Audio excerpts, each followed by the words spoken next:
कृतवर्मा, जिसे भीष्म पितामह ने अतिरथी के रूप में वर्गीकृत किया था, अश्वत्थामा और कृपाचार्य के अतिरिक्त एक वही योद्धा थे जो कौरव पक्ष में जीवित बचे थे।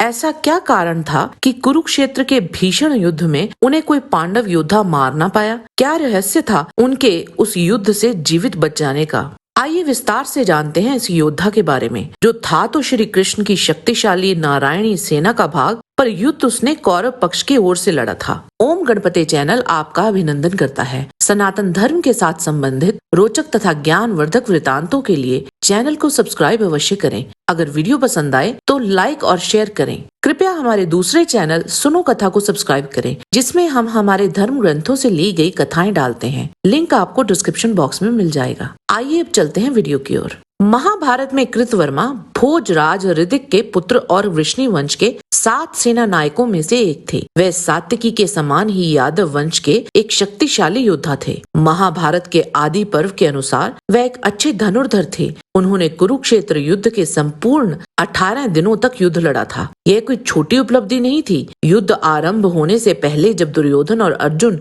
श्री कृष्ण के पास सहायता के लिए पहुंचे थे, तो वहां दुर्योधन ने श्री कृष्ण से नारायणी सेना मांग ली थी। यही कारण था कि यादव होते हुए भी वह कौरव पक्ष की ओर से लड़े थे, क्योंकि श्री कृष्ण दुर्योधन को नारायणी सेना देने का वचन दे चुके थे। तो उस नारायणी सेना के सेनापति के रूप में वह कौरव पक्ष से लड़े थे। कुरुक्षेत्र युद्ध से पहले जब श्री कृष्ण संधि का प्रस्ताव लेकर कौरव सभा में गए थे, तब सात्यकी और कृतवर्मा भी साथ ही गए थे। जब दुर्योधन आदि कौरव श्री कृष्ण को बंदी बनाने का सोच रहे थे, तो वहां सात्यकी दुर्योधन की मंशा भांप गए थे और दुर्योधन किसी प्रकार की उद्दंडता ना कर बैठे, इसीलिए सात्यकी ने द्वार की रक्षा के लिए कृतवर्मा को नियुक्त किया था और उनसे कहा था कि तुम अपनी सेना को लेकर सभा द्वार पर डट जाओ। कुरुक्षेत्र युद्ध में अनेक बार पांडव सेना को कृतवर्मा ने युद्ध विमुख किया था और उन्होंने अर्जुन, अभिमन्यु और सात्यकी को छोड़कर लगभग सभी शीर्ष पांडव योद्धाओं को पराजित किया था। उन्होंने युधिष्ठिर, भीम, शिखंडी, उत्तमौजा, धृष्टद्युम्न को पराजित किया था।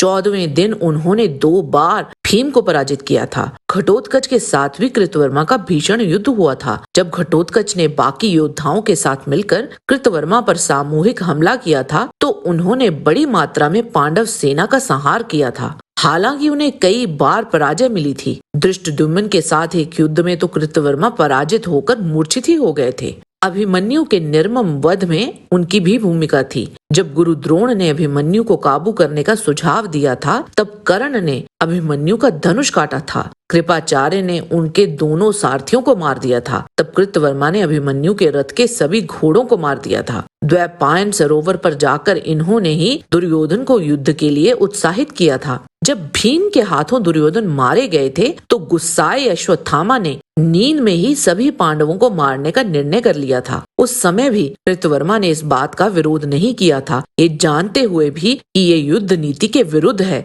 और ये कार्य पाप के ही समान है। जब अश्वत्थामा ने वहां पांडवों के पुत्रों और धृष्टद्युम्न आदि का वध कर दिया था, तब वहां कृतवर्मा ने पांडवों के शिविर में आग लगा दी थी और शिविर से भागे हुए योद्धाओं का वध किया था। उन्होंने अश्वत्थामा का बढ़ चढ़कर साथ दिया था। कुरुक्षेत्र का संपूर्ण युद्ध उन्होंने अपनी वीरता, कौशल और चतुरता से लड़ा था और इसीलिए वे अंत तक जीवित भी रहे थे। कुरुक्षेत्र युद्ध की समाप्ति पर दुर्योधन की मृत्यु के बारे में धृतराष्ट्र को सूचित करके वे वापस अपने राज्य लौट आए थे। कुरुक्षेत्र युद्ध के 36 वर्ष बीत जाने के बाद जब श्री कृष्ण ये जान गए थे कि गांधारी का दिया हुआ श्राप अब सत्य होगा, तो उन्होंने सभी यादवों को तीर्थ यात्रा पर जाने के लिए कहा था। एक दिन जब यादव प्रभा तीर्थ पर गए थे, वहां सबने बहुत अधिक मदिरा का सेवन किया था। सात्यकी वहां कृतवर्मा से बोले, तेरे सिवा दूसरा कौन ऐसा क्षत्रिय होगा जो अपने ऊपर आघात ना होते हुए भी अचेत पड़े हुए मनुष्यों की हत्या करेगा?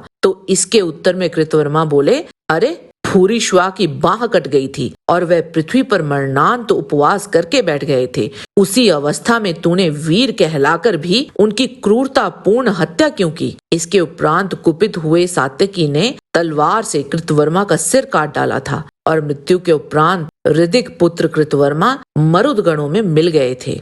आज के वीडियो में बस इतना ही। आशा करते हैं कि आपको आज का वीडियो पसंद आया होगा। इसे लाइक अवश्य करें। जाने से पहले चैनल को सब्सक्राइब करेंगे तो हमें बहुत खुशी होगी। किसी भी प्रकार की त्रुटि के लिए आप सबसे क्षमा याचना करते हुए आपसे निवेदन है कि प्रेम पूर्वक परम पिता परमात्मा को मन में धारण करें और बोलें, वैदिक सनातन धर्म की सदा ही जय।